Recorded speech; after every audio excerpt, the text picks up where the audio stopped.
우리 함께 1절 말씀을 같이 한번 읽어보겠습니다. 시작. 그 일 후에 하나님이 아브라함을 시험하시려고 그를 부르시되 아브라함아 하시니 그가 이르되 내가 여기 있나이다. 오늘 말씀은 그 일 후에라고 하는 말로 시작을 하고 있습니다. 과연 어떤 일을 말하는 것일까요? 우리 오늘 본문 앞으로 좀 넘어가서 창세기 21장 31절을 같이 한번 읽어보겠습니다. 시작. 두 사람이 거기서 서로 맹세하였으므로 그곳을 브엘세바라 이름하였더라.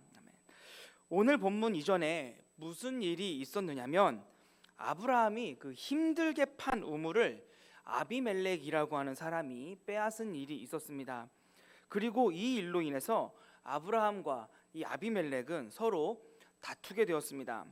왜냐하면 이 우물의 주인이 누구냐 하는 그 문제는 그 땅의 주인이 누구냐 하는 그 문제와 같아서 그때 당시에는 매우 민감한 문제였기 때문입니다. 결국에 이 아비멜렉과 이 아브라함은 서로 화해를 했고 우물의 주인, 그 땅의 주인은 아브라함이라고 맹세하였고 서로 언약을 맺게 되었습니다. 그리고 그 우물을 우리가 앞서 살펴본 것처럼 브엘세바라고 이름을 지었습니다.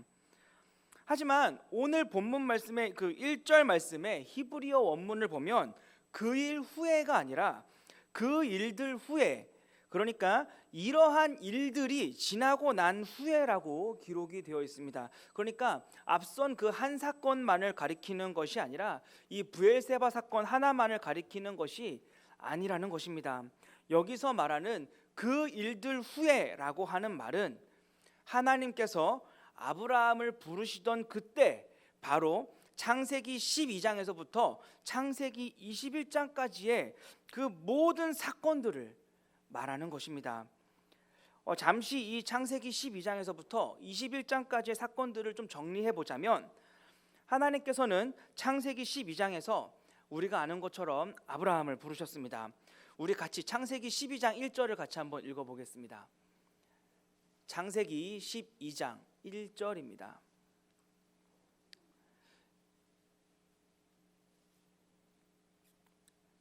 창세기 12장 1절 시작.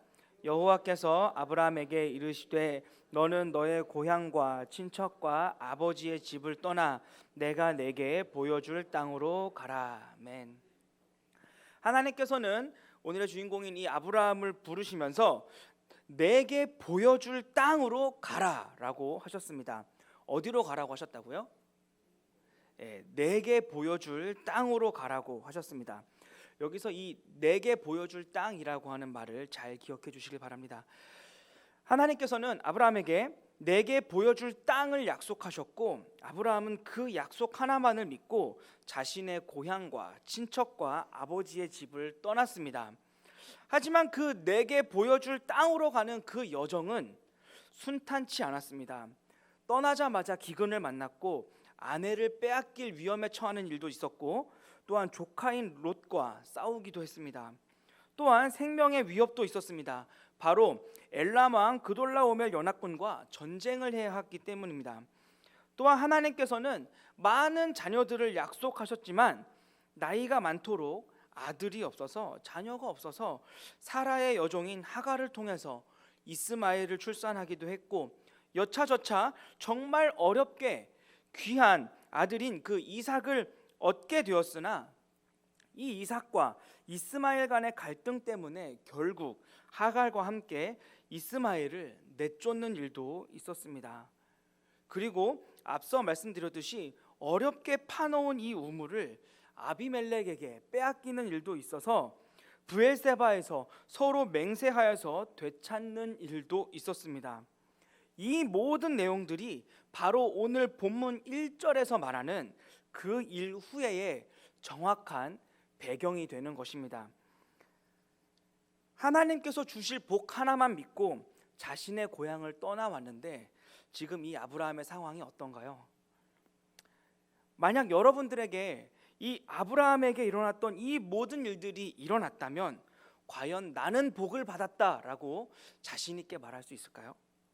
아마도 그것은 참으로 어려울 것입니다. 아브라함은 이해할 수가 없었습니다. 분명 하나님의 약속 하나만 믿고 여기까지 왔는데 아브라함은 도대체 이 모든 일들이 무엇인지 어찌 됨인지 알 길이 없었기 때문입니다. 아브라함의 아마 속마음은 아마 답답했을 것입니다.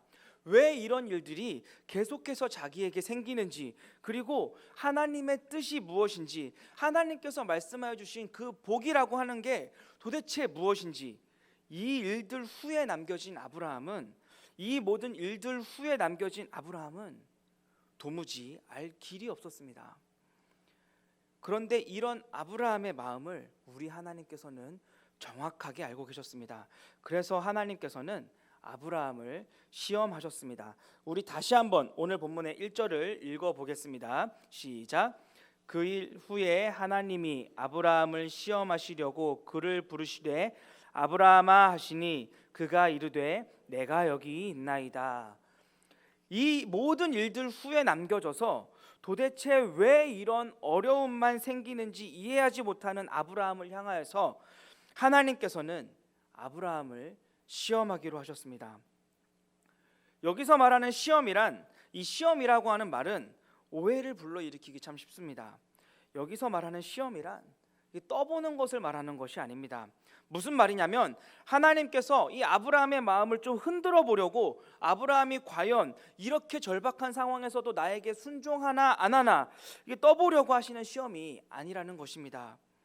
이 시험은 바로 무언가를 가르쳐 주기 위한, 무언가를 깨닫게 하기 위한 시험인 것입니다. 예를 하나 들어보겠습니다. 우리는 가끔 영화나 어떤 또 드라마들을 보게 되면 주인공이 위기의 상황에 처하는 것을 반드시 보게 됩니다. 그래서 그 주인공이 극한의 상황에 몰렸을 때 갑자기 머릿속에 뭔가 띵 하면서 주인공이 미처 알고 있지 못했던 자신의 어떤 잠재력이나 또는 순간 잊고 있던 것이 생각이 나거나 또는 새로운 무언가를 깨닫게 되면서 그 위기를 극복하게 되는, 그 위기를 모면하게 되는 장면들을 우리는 보게 됩니다. 그리고 나서 꼭 마지막에 가면 그 주인공의 스승이나 또는 그 주인공에게 있어서 소중한 사람이 나와서 사실은 내가 너에게 이런 것을 가르쳐 주기 위함이었다고, 사실은 너에게 이런 가능성이 있었다는 것을 깨우쳐 주기 위함이었다라고 하면서 마무리를 짓는 장면들, 우리는 아마도 많이 보셨을 것이라 생각합니다. 이것이 바로 오늘 본문이 말하는 시험인 것입니다. 하나님께서는 아브라함에게 무언가를 가르쳐 주시기 위해서, 무언가를 깨닫게 하시기 위해서 그를 시험하셨습니다. 그런데 이러한 시험을 언제 하셨느냐? 바로 이 1절의 말씀처럼 그 이 일들 후에 하셨다라는 것입니다. 다시 말하자면 오늘 이 시험은 지금까지 아브라함에게 있었던 모든 일의 목적지가 어디인지, 지금까지 왜 이런 일들이 아브라함에게 있었는지 알려주시기 위한 시험이라는 것입니다.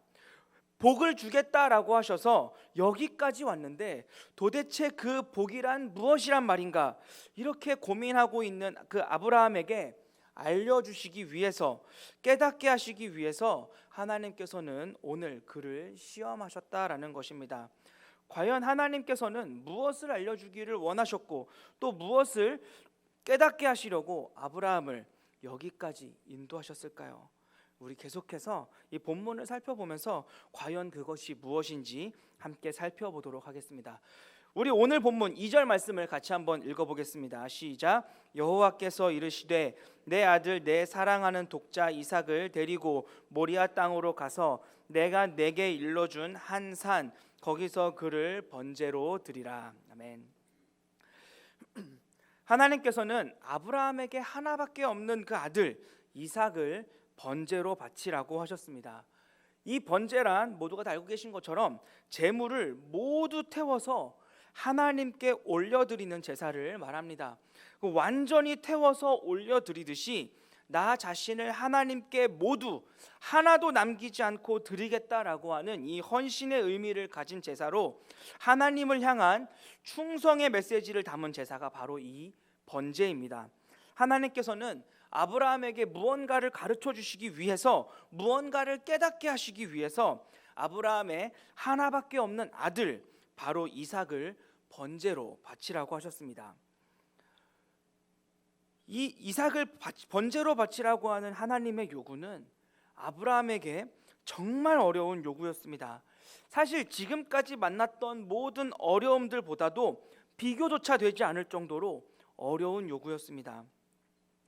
아브라함은 지금까지 하나님의 약속 하나만 붙잡고 여기까지 왔습니다.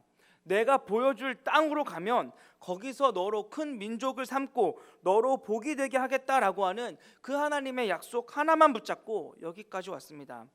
그런 의미에서 아브라함에게 있는 이 이삭은 하나님의 약속의 증거입니다. 큰 민족을 삼으시겠다라고 하는 하나님의 그 약속을 이룰 아들, 그리고 복이 되게 하겠다라고 하는 하나님의 그 약속을 이어갈 아들, 또 하나님이 이스마엘을 떠나보내게 하시면서까지 선택하신 그 약속의 아들입니다. 그런데 이 이삭이 번제물이 되어서 몽땅 태워져서 죽어버린다면 어떻게 되겠습니까? 그렇게 되면 자신의 소망도 사라질 뿐만 아니라 자신이 지금까지 믿고 왔던, 지금까지 의지하고 왔던 하나님이 한순간에 거짓말쟁이가 되는 것입니다. 또한 그 아들을 자기의 손으로 직접 죽여야 한다면 그 고통은 더할 것이고 또 이루 말할 수도 없을 것입니다. 그럼에도 불구하고 하나님께서는 아브라함으로 하여금 무언가를 알게 하시기 위해서, 그 무언가를 깨닫게 하시기 위해서 이삭을 번제로 바치라고 하십니다. 도대체 그것은 무엇일까요? 도대체 우리 하나님께서는 무엇을 이 아브라함으로 하여금 알게 하시기 위해서 이렇게 무리한 요구까지 하셨을까요? 우리 계속해서 말씀을 통해 살펴보도록 하겠습니다. 앞서 말씀드린 것처럼 하나밖에 없는 아들 이 이삭을 바치라고 하는 요구는 아브라함에게 정말로 어려운 요구였습니다. 그러나 이 아브라함은 주저하지 않았습니다. 하나님의 명령에 아브라함은 진짜로 이삭을 죽이려고 했습니다. 우리 함께 창세기 22장 3절 말씀 같이 한번 읽어보겠습니다. 시작. 아브라함이 아침에 일찍이 일어나 나귀의 안장을 지우고 두 종과 그의 아들 이삭을 데리고 번제에 쓸 나무를 쪼개어 가지고 떠나 하나님이 자기에게 일러주신 곳으로 가더니, 만약 여러분의 자녀가 내일 아침에 죽는다라고 생각해 보십시오. 아니, 내일 아침에 내가 죽여야 한다라고 생각해 보십시오. 아마 그 시간을 어떻게든 좀 최대한 늦춰보려고 발버둥치지 않겠습니까? 하지만 아브라함은 우리의 생각과는 전혀 달랐습니다. 아침 일찍 일어나서 모든 준비를 마쳤습니다. 성경은 이 아브라함의 행동을 굉장히 자세하게 기록해 주고 있습니다. 이것을 통해서 우리는, 이런 자세한 기록을 통해서 우리는 아브라함에게 어떠한 그 한치의 망설임이나 주저함, 혼란스러움이 없었다라는 것을 우리는 알 수 있습니다. 또한 아브라함이 정말 이삭을 죽이려 했다라고 하는 것을 알 수 있게 해주는 단서가 있습니다. 우리 신약으로 넘어가서 히브리서 11장 19절을 같이 한번 읽어보겠습니다. 히브리서 11장 19절입니다. 신약성경 히브리서 11장 19절. 히브리서 11장 19절 같이 한번 읽어보겠습니다. 시작. 그가 하나님이 능히 이삭을 죽은 자 가운데서 다시 살리실 줄로 생각한지라 비유컨대 그를 죽은 자 가운데서 도로 받은 것이니라. 아멘. 아브라함은 자신이 이삭을 죽여 바치고 나면 하나님께서 그를 다시 살리실 줄로 생각했다라고 합니다. 그리고 창세기 22장 5절에 두 사환들에게 말하기를, 그러니까 오늘 본문 5절에 이 두 사환에게 말하기를 우리가 너희에게 돌아오리라 라고 말하고 있습니다. 이삭을 죽이면 혼자 돌아와야 하는데 우리가 돌아오겠다라고 합니다. 아브라함은 이삭을 정말로 죽일 계획이었습니다. 하지만 죽이고 나면 하나님께서 다시 살리시리라 믿었습니다. 그렇게 아브라함은 이삭과 두 명의 사환들을 데리고 하나님께서 말씀하신 모리아 땅을 향해서 갔습니다. 그리고 3일이 지났습니다. 저 멀리 하나님께서 아브라함에게 일러준 산이 보이기 시작했습니다. 아브라함은 두 사환들에게 이삭과 함께 하나님께 예배드리고 오겠다라고 하며 두 사환과 나귀만 남겨두고 이삭과 함께 하나님이 일러준 산으로 향했습니다. 그렇게 하나님이 일러준 산에 도착한 아브라함은 망설임이 없었습니다. 이미 아들을 죽이기로 작정했기 때문입니다. 우리 함께 오늘 본문 9절 10절 같이 한번 읽어보겠습니다. 창세기 22장 9절 10절입니다. 시작. 하나님이 그에게 일러주신 곳에 이른지라 이에 아브라함이 그곳에 제단을 쌓고 나무를 버려놓고 그의 아들 이삭을 결박하여 제단 나무 위에 놓고 손을 내밀어 칼을 잡고 그 아들을 잡으려 하니. 여기서도 성경 저자는 아브라함이 한 일을 구체적으로 기록하고 있습니다. 아브라함의 행동에 그 망설임이나 주저함이라는 것은 보이지 않는다는 것을 우리는 볼 수 있습니다. 또한 개역개정상에서는 잘 나타나 있지 않지만 그 결박했다라고 하는 말의 그 히브리어 원어를 보면 이삭의 그 상체와 하체를 나눠서 결박했다라고 표현하고 있습니다. 이 아브라함은 거침없었습니다. 이삭을 죽이기로 결심했기 때문에 거침없이 이삭을 하나님께 바치기로 했습니다. 이렇게 신속한 아브라함의 반응에 맞춰서 우리 하나님께서도 신속하게 반응하셨습니다. 그가 손을 내밀어서 칼을 잡고 이삭을 찌르려고 할 때 하나님께서는 목소리로 아브라함을 막으셨습니다. 우리 오늘 본문 11절 같이 한번 읽어보겠습니다. 시작. 여호와의 사자가 하늘에서부터 그를 불러 이르시되 아브라함아 아브라함아 하시는지라 아브라함이 이르되 내가 여기 있나이다 하매. 하나님께서는 아브라함이 이삭을 죽이는 것을 막으셨습니다. 그리고 아브라함을 불러 막으신 우리 하나님께서는 이렇게 말씀하셨습니다. 우리 12절도 같이 한번 읽어보겠습니다. 시작. 사자가 이르되 그에게 아무 일도 하지 말라. 내가 내 아들 내 독자까지도 내게 아끼지 아니하였으니 내가 이제야 내가 하나님을 경외하는 줄을 아노라. 아멘. 하나님은 과연 아브라함이 하나님을 경외하는 사람이라는 것을 이전까지 모르셨을까요? 지금까지 아브라함이 하나님을 경외하는 사람인 것을 모르고 계시다가 이제야 그가 하는 행동을 보고 아브라함이 나를 경외하는구나 라고 아셨을까요? 그렇지 않습니다. 하나님께서는 아브라함의 이 평생에 걸쳐서 그가 보인 믿음을 누구보다 잘 알고 계셨습니다. 그렇다면 왜 도대체 이제야 내가 하나님을 경외하는 줄을 아노라 라고 말씀하셨을까요? 한번 그 연말에 치러지는 그 시상식을 한번 생각해 보시기 바랍니다. 이미 그 자리에 있는 사람들은 그 상을 받는 사람이 무엇을 했는지, 어떤 작품을 했는지, 그 작품을 어떻게 했는지 그 사람의 활약상을 다 알고 있습니다. 하지만 사회자는 다시 한 번 더 그의 활약상, 업적들을 다시 한번 소개하면서 그것을 시상식상에 공식적으로 선포하고 선언하는 것을 우리는 볼 수 있습니다. 그러니까 하나님께서는 이 아브라함을 말리시면서 내가 내 아들 내 독자까지도 내게 아끼지 않은 것, 그것이 하나님을 경외하는 모습이다 라고 칭찬하시고 그의 믿음을 완전하게 하시고 그의 믿음을 공식적으로 만천하에 선포하신 것입니다.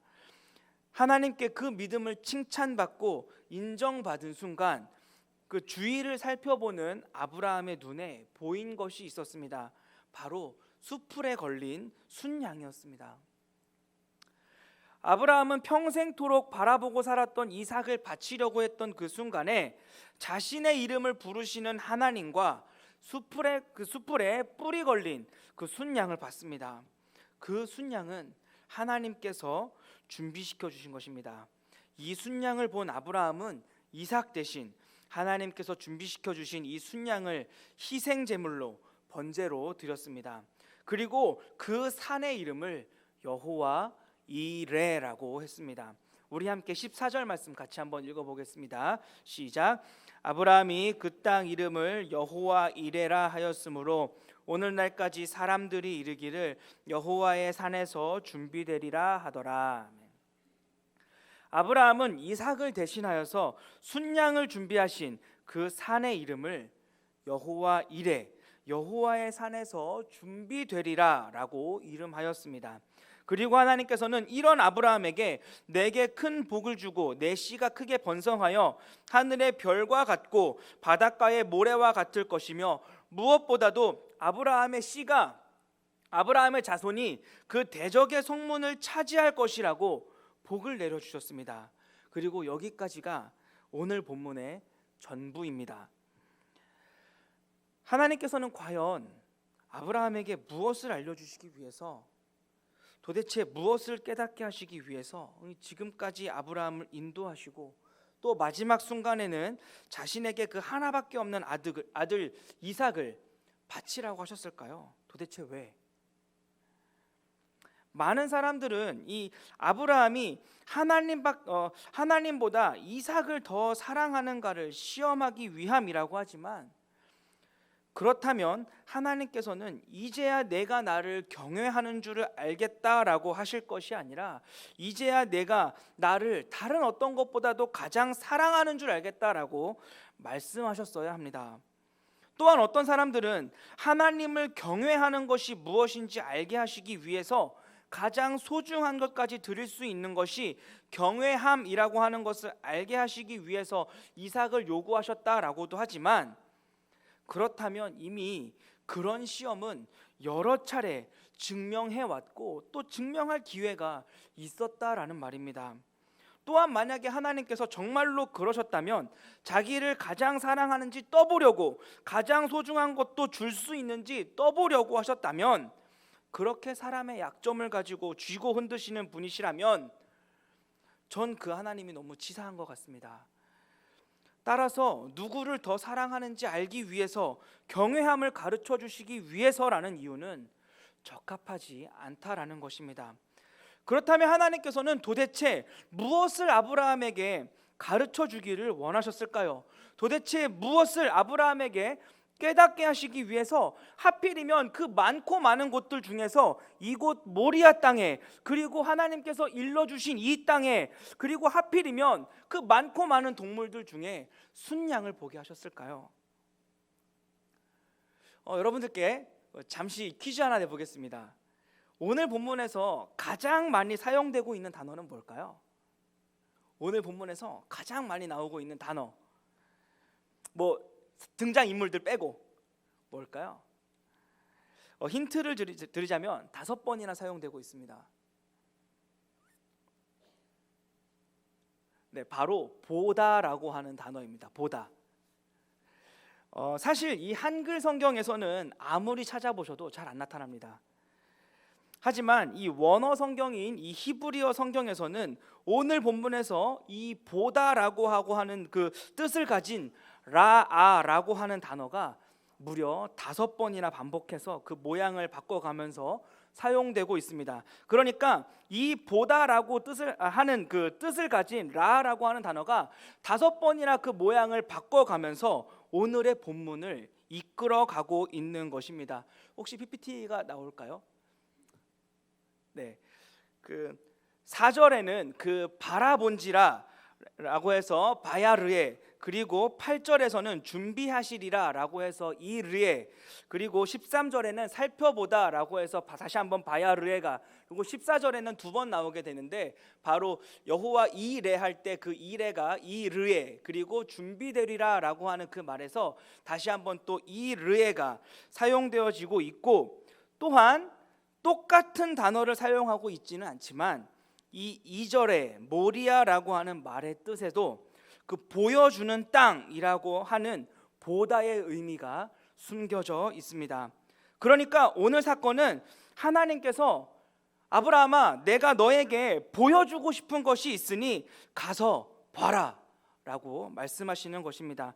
다시 말해서 이삭을 바치러 가서 거기서 내가 너에게 뭘 보여주는지 봐라. 그리고 그것이, 그 보게 될 것이 내가 너에게 가르쳐 주고 싶은 것, 그것이 내가 너에게 깨닫게 하고 싶은 것이라는 하나님의 말씀인 것입니다. 이삭을 바치라는 요구를 통해서 하나님께서 아브라함에게 가르쳐 주고 싶었던 것은 바로 보는 것이었습니다. 그리고 보는 것으로 아브라함의 믿음을 완전하게 하시는 것이 바로 우리 하나님의 목적이었던 것입니다. 앞서 오늘 본문은 그 일 후에라고 하는 말로 시작을 한다라고 말씀을 드렸습니다. 그리고 그 일 후에란 창세기 12장에서부터 21장까지의 내용이라고 말씀드렸습니다. 그러니까 하나님께서 아브라함을 부르시며 내게 보여줄 땅으로 가라라는 것에서부터 시작한다라고 말씀드렸습니다. 내게 보여줄 땅, 내게 보여줄 땅. 눈치가 빠르신 분들은 이미 눈치채셨으리라 생각합니다. 앞서 이 모리아 땅의 뜻이 뭐라고 했었죠? 네, 보여주시는 땅이라고 했습니다. 그러니까 오늘 아브라함이 이삭을 바치려 했던 이곳 모리아, 보여주는 땅은 이 아브라함 여정의 종착지와 같은 종착지와 같은 곳이라는 것입니다. 그리고 아브라함이 그 여정의 그 종착지에 이르러서 본 것이 무엇입니까? 바로 자신의 이름을 부르시는 하나님과 또한 자신의 아들을 대신해서 바칠 그 희생 제물인 순양을 봤다라는 겁니다. 하나님께서는 아브라함에게 하나님 자신과 또 대신하여 죽을 순양을 보여주시기 위해서 아브라함을 바로 지금 여기까지 인도하신 것입니다. 하나님께서 아브라함에게 알려주길 원하셨던 것은 바로 보여주신 순양을 통해서 하나님을 보는 것이었습니다. 하나님을 믿는 사람들은 다른 것을 보는 사람들이 아니라 하나님을 보는 사람이라고 하는 것을 아브라함으로 하여금 깨닫게 하시기 위해서 하나님을 볼 때 그냥 보는 것이 아니라 대신 죽을 순양을 통해서 하나님을 보는 것이라는 것, 그 사실을 알려주시기 위해서 아브라함을 내게 보여주는 땅으로 가라고 말씀하셨고, 하나님께서 보여주신 땅에서 순양을 보게 하셨고 하나님 자신을 보여주신 것입니다.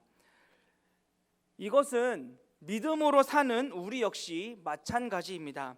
믿음의 사람인 아브라함이 희생할 순양을 통해서 하나님만 봤을 때 그때야 비로소 그 믿음이 완전하여지고 하나님을 경외하는 사람이라고 선포되고 또한 자신의 아들인 이삭이 살 수 있었던 것처럼 믿음의 후손이자 또한 똑같은 믿음의 사람들인 우리 역시 다른 것을 보며 살 것이 아니라 바로 하나님만 보며 사는 사람들이 바로 믿음의 사람들이다라는 것입니다. 믿음으로 사는 우리 역시 희생할 순양을 통해서 하나님을 봐야 우리의 믿음이 완전하여지고 하나님을 경외하는 사람이라 선포되고 또한 인정받고 또 살 수 있다라는 것입니다. 우리는 하나님을 보는 사람들입니다.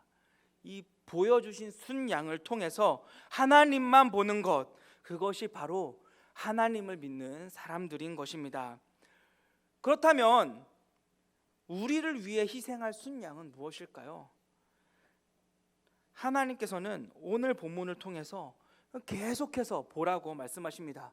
모리아, 바라보다, 준비하다, 살펴보다, 일해, 준비하다라고 말씀하시면서 우리에게 하나님 자신과 또한 하나님께서 직접 준비하신 그 순양을 바라보라고 말씀하고 계십니다.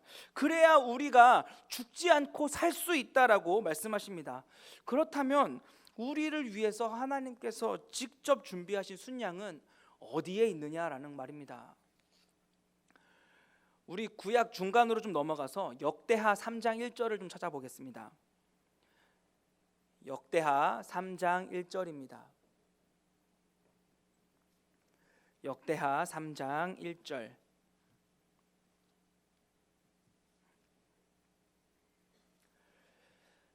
역대하 3장 1절입니다. 시작. 솔로몬이 예루살렘 모리아 산에 여호와의 전 건축하기를 시작하니 그곳은 전에 여호와께서 그의 아버지 다윗에게 나타나신 곳이요 여부스 사람 오르난의 타작마당에 다윗이 정한 곳이라. 아멘.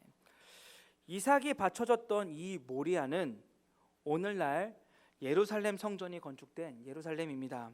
그리고 지금으로부터 약 2000여 년 전 이 예루살렘에서 한 청년의 머리가 숯불에 걸린 것처럼 가시나무에 찔린 채, 그리고 제물로 바쳐진 양처럼 갈기갈기 찢겨진 채 죽게 됩니다. 누구일까요? 네, 바로 우리 예수님이십니다. 예수님은 예루살렘, 그러니까 모리아에서 제물과 같이 찢겨져서 믿음의 사람들을 대신해서 희생되셨습니다. 우린 바로 우리 대신 찢겨져 죽으신 예수님 때문에, 예수님을 통해서 예수님을 준비하신 하나님을 볼 수 있는 것입니다.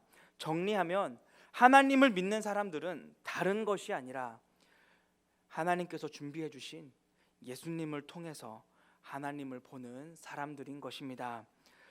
그렇다면 오늘날 우리는 무엇을 통해서 하나님과 예수님을 볼 수 있을까요? 오늘 설교를 들으시면서 평소와는 다르게 PPT 화면 없이 여기저기 성경을 찾으시느라 참 불편하셨을 텐데, 우린 바로 이 성경을 통해서 예수님을, 그리고 하나님을 볼 수 있는 것입니다. 이 성경에 우리 하나님께서는 하나님과 예수님을 볼 수 있는 것으로 가득 채워주셨습니다. 부족함이 없습니다. 사랑하는 성도 여러분, 이 성경을 가까이 하시고 이 성경을 통해서 보여주시는 하나님과 우리 예수님을 깊이 만나시기 바랍니다. 지금까지의 인생길 무엇을 바라보고 사셨습니다. 무엇을 바라보면서 사셨습니까? 성경을 가득 채우며 보이시는 우리 하나님과 또 준비하신 예수 그리스도를 볼 수 있는 것, 그 사실 하나만으로, 그것이야말로 우리에게 정말로 큰 은혜임에도 불구하고 그 은혜를 보지 못하고 다른 것에 눈을 돌리고 있지는 않으신지요? 하나님의 사람들은, 믿음의 사람들은 다른 것을 보지 않습니다. 우린 우리를 위해서 보여주신 순양 예수님을 통해 하나님만 보며 사는 사람들입니다. 그것이 하나님의 사람들, 믿음의 사람들입니다. 성경을 통해서 매일의 삶에서 하나님과 예수님을 만나시고 언젠가 우리의 종착지이자 고향집인 하나님의 나라에서 우리 하나님과 예수님의 얼굴을 보면서 여호와 이레, 하나님께서 보여주셨습니다 라고 고백할 수 있는 우리 모든 부평중학교 성도님들 다 되시기를 예수님의 이름으로 소원합니다.